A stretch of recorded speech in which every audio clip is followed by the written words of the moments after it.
Raids, battles, massacres, court intrigue and deceit charted through the rise and fall of kingdoms and rulers in Delhi. As the city went through its ups and downs in the annals and eras of history, its one aspect remained rather unchanged. That was business. The business just went on.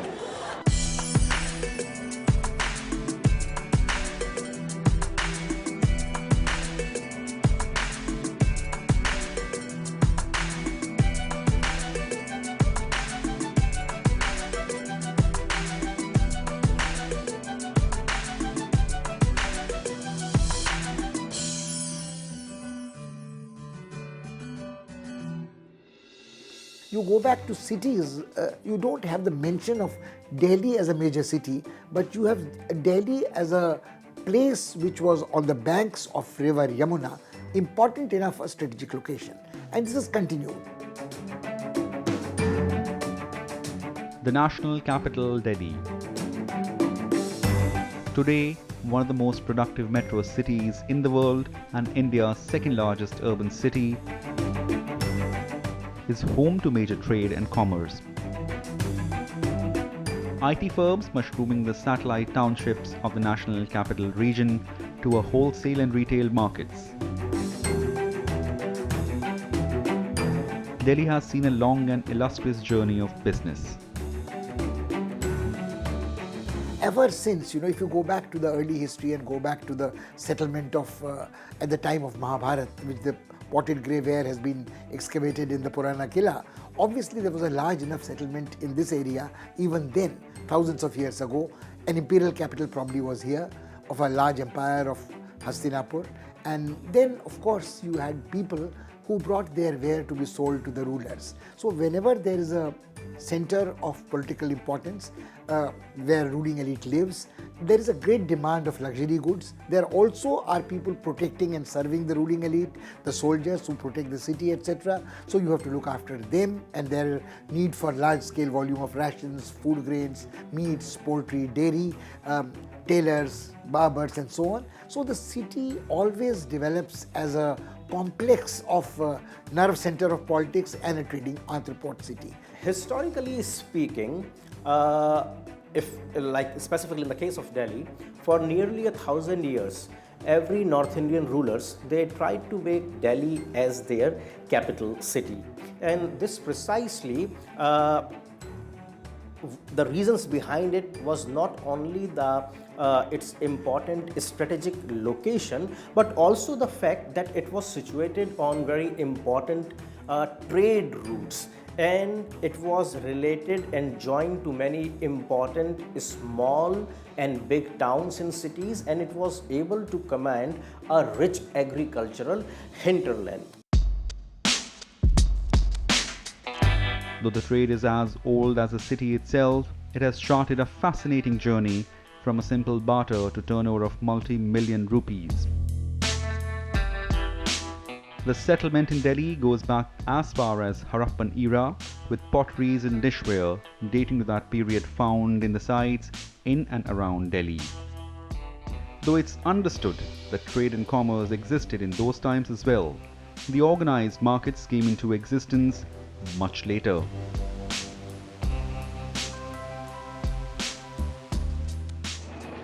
The early Delhi was disturbed, riddled with raids, and many of its rulers were busy quelling and quashing the raids. As soon as semblance of life settled in Delhi, other facets like markets, or to say organized markets, also begun to emerge. One cannot periodize actually in history when it had organized markets and all, because since ancient times Delhi had been one amongst those very important cities which was set on the trading routes.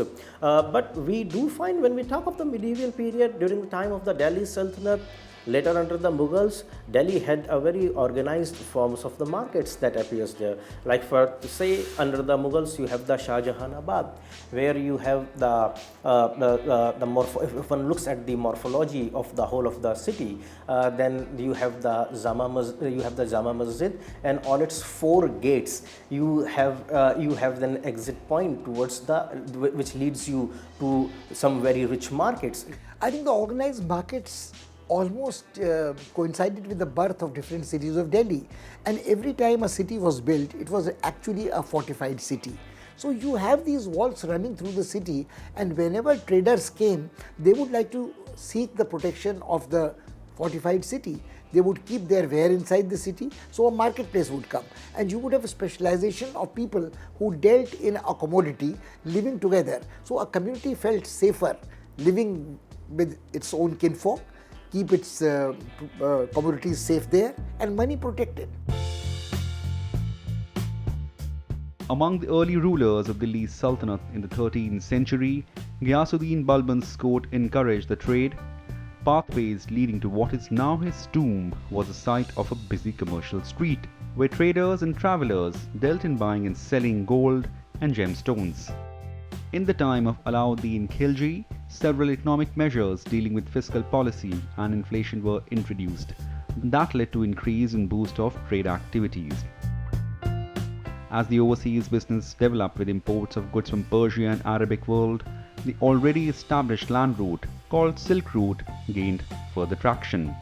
And much before what we call Purani Delhi, the present-day Shah Jahanabad was built, you have a city which was Rai Pithora. You have Siri, you have Jahanpana, you have 7 cities of Delhi founded by 7 different ruling dynasts, and you have Alauddin Khilji building up a capital near Siri Fort, and you have this great horse khas complex, and you have a food connection, and you have there a monument called Chor Minar. And what was Chor Minar? There was a tower on which the heads of black marketeers and people, those who avoided taxes or adulterated food, were chopped off and put on display for people. Alauddin Khilji was a person who tried to control the prices of food grains and stop black marketeering in almost 700-800 years ago.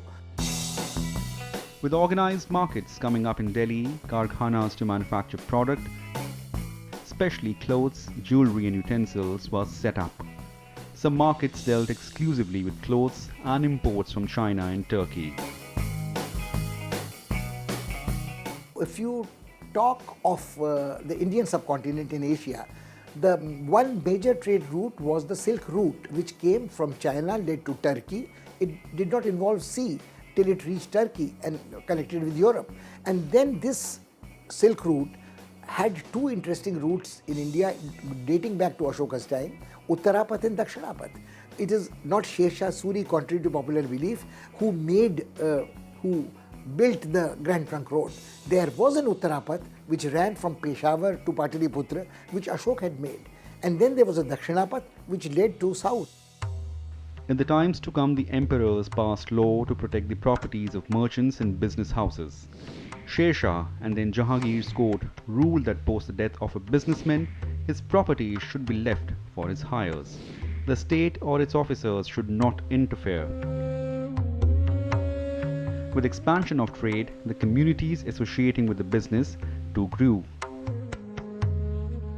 The Vaishya community was supposed to be the trading community. Now the Vaishya community would include later on the Jains, it would include the Khatris, it would include some other people who traded, but primarily it was the Vaishyas all along, and the Jains and Vaishyas kept intermarrying. They were not separable for a large number of years, centuries really. So Vaishya community is the trading community. In south you would have the community of the Chettiars. Now the Chettiars, the word originates from Srishti, Seth, the surname, a person who's rich. Now the riches were directly related to trading.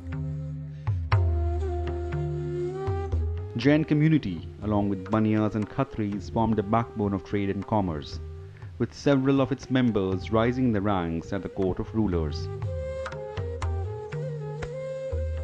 when one talks of the Baniya community, one has to be very sure that whether one is talking of the Vaishnavite Baniyas or the Jain Baniyas. So this brings in automatically also role of the Jain community, which, as I earlier said, primarily they were traders. So Jains had a strong sway in this region of the whole of the northern regions from Rajasthan till Gujarat, and Jain were certainly an important integral part of the economy and the commercial life, as not only as the leading money lenders and financiers, because there had been many instances where Jains had been financiers of the Mughal emperors, as well as prior to that, even during the time of the Sultanate period. Like for example, under Alauddin Khalji, you have Thakkar Perumal, who was his mint master, who happened to be a Jain. The Jain community in particular finds mention in the accounts of European merchants and travelers, talking in great details about the variety of commodities dealt by them, their command over liquidity, the knowledge of banking operations. I would like to take you to the region of medieval Gujarat, because primarily it's from there that that being a port city, so it had a lot of commerce transactions taking place. Yes, we do have references, like for example, one of the greatest medieval traders or the princes of the commerce. You have Virji Vora. You find his name occurring repeatedly n number of times in the European sources. Apart from it, you have Shantidas Johari, who was a denizen of Ahmedabad, but played a leading role. And certainly these people had a commanding role, not only in the terms of the commerce, but also these people provided leadership to their community. Furthermore, studying the trade expeditions undertaken by the European merchants, one comes across an almost pan-Indian character of the economic activities of Jain community from regions of upper northern plains to Sindh, Kerala and even Coromandel coast. The Jains specialized, not specifically it was that community only, but yes, many of its traders were actually engaged in the business of what we call of the precious stones. Fine, the whole region, like if you see the region of Gujarat, fine, they were engaged in that particular profession.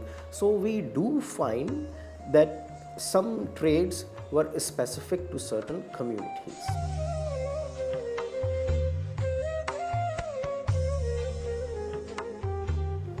Jains, along with Marwari, formed an extremely wealthy trading community. A lot of them spend a large sum of monies in community work, especially in the building and maintenance of temples. These temples, from Gujarat to Rajasthan to Delhi, gives a glimpse of the scale of influence and wealth these communities, and especially Jains, commanded across the kingdoms.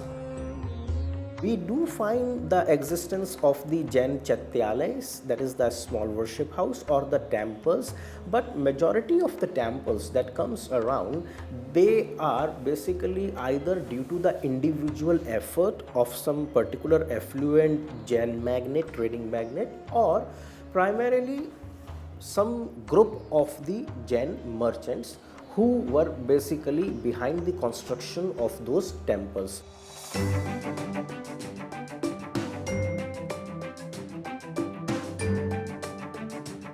Prominent Jain colonies and temples go back to pre-Sultanate era.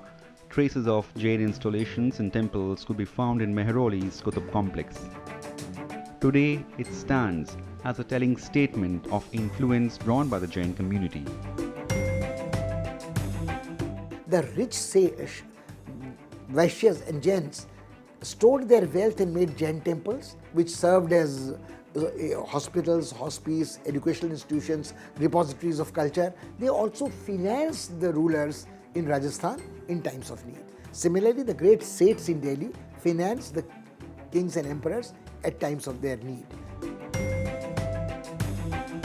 The community was also at the forefront of their craft when the city of Shahjahanabad was founded by the Mughals in 17th century. Lal Mandir, a locality of Dharampura and string of Digambar and Shwetambar sect Jain temples, have preserved the old culture and identity. You have the Lal Mandir, which is also known as the Urdu Mandir, also probably known as the Lashkari Mandir. And against it, there is also a mandir that is known as the Naya Mandir in the old city of Dharampura. If one looks into the oral traditions of the Jain says, this particular Naya Mandir is related, its construction was related with the affluent Jain by the name of Harsukh Rai. And Harsukh Rai was appointed as the financiers by Shah Alam II. It was, and also conferred upon him the title of Raja. So it was Raja Harsukh Rai who then got the permission from Mughal Emperor Akbar II to construct the temple of Naya Mandir. Not just in trade, the community grew in the field of literature and bureaucracy. By the time of Mughal rule, Delhi's rank in Asia's busy commercial centre had swelled. Long-distance trade, capital raising, mechanism of loans, bills of exchange developed with the shifting of Mughal capital to Shahjahanabad in the middle of 17th century.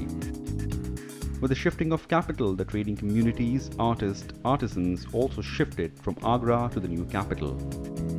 Kuchas, fine katras, chattas, mohallas, they reflect a very varied aspect of the urban landscape. Like Kucha was a street, Katra was an enclosed area with gates where people would live and also store their goods. While you have the chatta, which was a covered passage where production could take place. With the advent of organized markets, titles like Nagar Seth were bestowed upon the merchants. Nagar Seth was not an institutionalized position. Anybody who had amassed large wealth and exercised influence over polity was a Nagar Seth. He was the most prominent person in the city. You have something like a most eminent, preeminent courtesan was called the Nagar Vadhu, like Amrapali. You had the Shahar Kotwal. So you had a person who was like a Dhanna Seth, who could open his treasury for the king in times of need. The rise in trade is also linked to the mushrooming of sarais in the city of Delhi. Strewn across the width and margins of Delhi, these sarais initially came up as a resting place for the travelers and traders on the move, and soon they emerged as major settlement as big as a municipality in modern-day Delhi.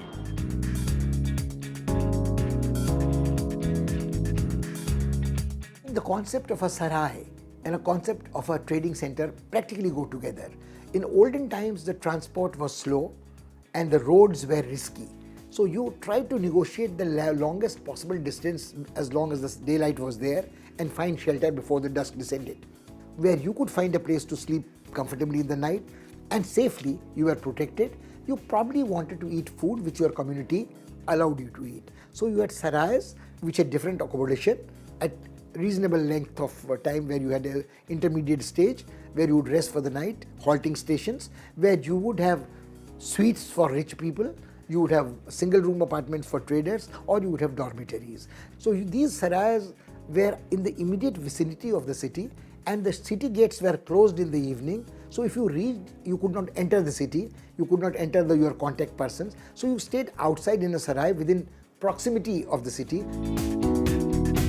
Arab Ki Sarai, situated in Humayun Tomb complex, which was initially set up to house the masons and artisans constructing the tomb, later emerged a significant arcade where the visiting merchants from Armenia, Persia and other Central Asian areas and even Kashmir met with the local traders of the city. At the height of Mughal rule in Delhi, the wholesale markets called Katras came up in Chandni Chowk. Today, these glittering boutiques and garment stores have populated the old lanes. However, by the middle of 18th century, Delhi's bazaar began to undergo a long transition period with the decline of Mughal Empire. See, the point is with the change in the nature of the state, fine, from some kind of medieval, from the Mughal state to the coming up of the new British state, the colonial state. Obviously, the types of the or the engagement, the forms of the engagement with the commerce and the trade, it also changed and it got transformed. Fine. Like the people who were earlier financing the Mughal state, they started financing the new colonial state. The fall in the fortunes prompted the traders and artisans to migrate to other cities like Agra, Lucknow, Calcutta, Varanasi, and other lesser troubled areas. After Aurangzeb, the weak successors led to a decline of the city of Delhi. And by the time you come to Shah Alam, there is that famous quote, that Sultanate Shah Alam Lal Kila Te Palam. So the empire of Delhi had shrunk from Red Fort to Palam village. Some place which is even shorter than where, as we sit and talk in Gurgaon, is shorter than this distance. So I don't think, and then see the history of the 18th century. Delhi suffered repeated attacks of invaders of Nadir Shah, Ahmad Shah Abdali, not to talk of the rebellion of local things and the intrigues during Syed brothers' time and the blinding of Jalandhar Shah and weak kings like Muhammad Shah Rangila and so on. So you have a quick succession of people after Aurangzeb, which neither had the resources to patronize people nor to ensure the peace and prosperity of the city. Trade and commerce slowed down in the city as uncertainty among the local traders grew.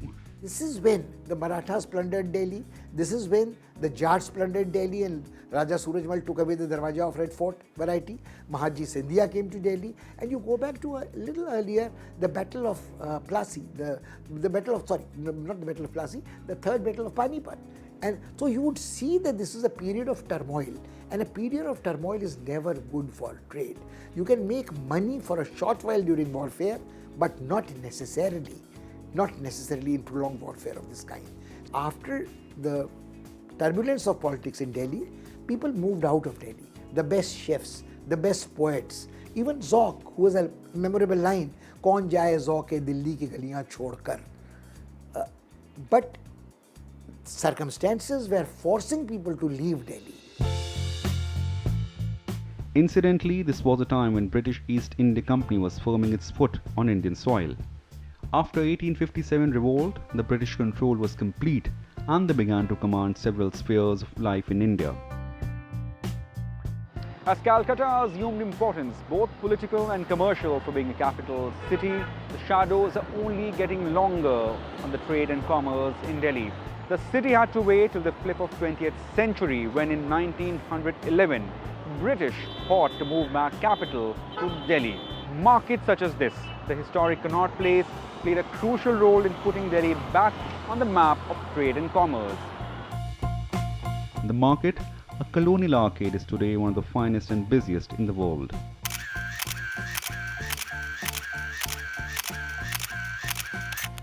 Catering to needs of everyone, from luxury to fashionable clothing line to small knickknacks on the street. Connaught Place was supposed to be the heart of the new capital, imperial capital, and Duke of Connaught had come to inaugurate. So that is what it was the creme de la creme in terms of architecture and in things. So anybody who stayed in Chandni Chowk would like to have a presence in Connaught Place. Anybody who had a office or a shop in Calcutta would like a representation in Delhi. You would have somebody staying in Kingsway Camp, where the first Darbar had taken place in 1911, Civil Lines, where Metcalfe House was there, where the university was there, where the Chief Commissioner, governors used to stay, residents used to stay. They would like to have to do their shopping and entertainment in Connaught Place.